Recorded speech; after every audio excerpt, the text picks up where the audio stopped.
Une assurance décès permet de vous protéger contre les conséquences financières d'un décès prématuré.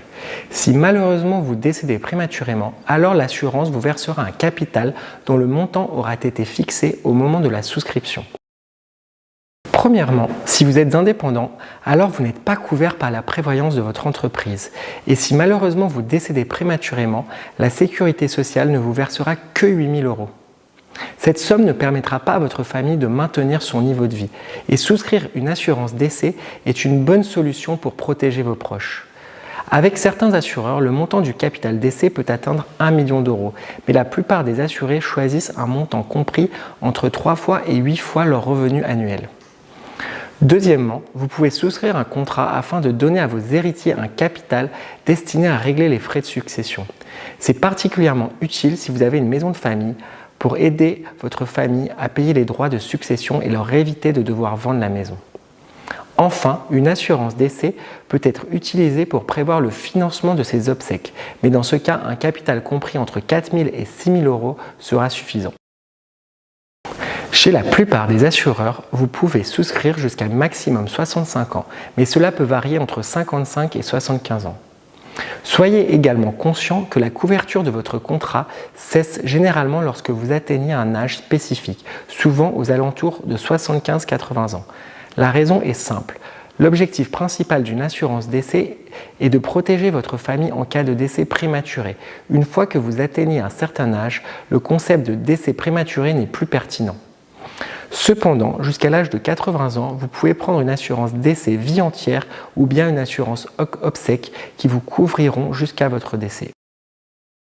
Une assurance décès est temporaire lorsqu'elle vous couvre pour une période déterminée qui varie entre 10 et 25 ans en fonction de l'âge auquel vous souscrivez.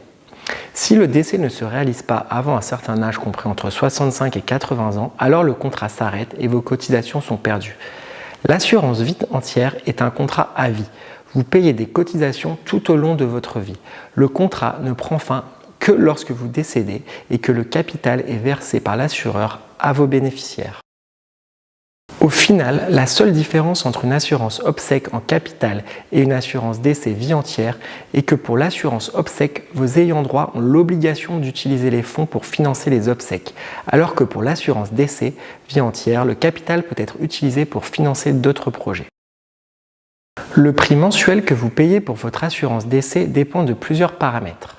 Tout d'abord, plus vous êtes âgé, plus la prime que vous payez est élevée. Pourquoi ? Car pour l'assureur, le risque augmente avec l'âge. Sachez aussi que plus vous avez souscrit jeune, moins vous payerez chaque mois. Dans le même ordre d'idée, la durée de votre contrat joue également un rôle. Plus elle est longue, moins vous payez chaque mois. Si vous souscrivez jeune, le contrat peut durer 20 ou 25 ans. Enfin, votre état de santé et vos antécédents ont un impact sur le risque de décès et donc sur le prix. Logiquement, vous payez moins si vous êtes en bonne santé. Avant de souscrire une assurance décès, vous devez faire attention aux exclusions, notamment si vous pratiquez un sport à risque. Il faut aussi être vigilant en ce qui concerne le délai de carence. Il s'agit d'une période de temps qui doit s'écouler après la souscription d'un contrat d'assurance avant que les garanties ne soient en vigueur. Cela signifie que si un décès survient pendant le délai de carence, votre famille ne recevra pas le capital. Faites particulièrement attention au délai de carence pour cause de maladie qui est présent dans certains contrats.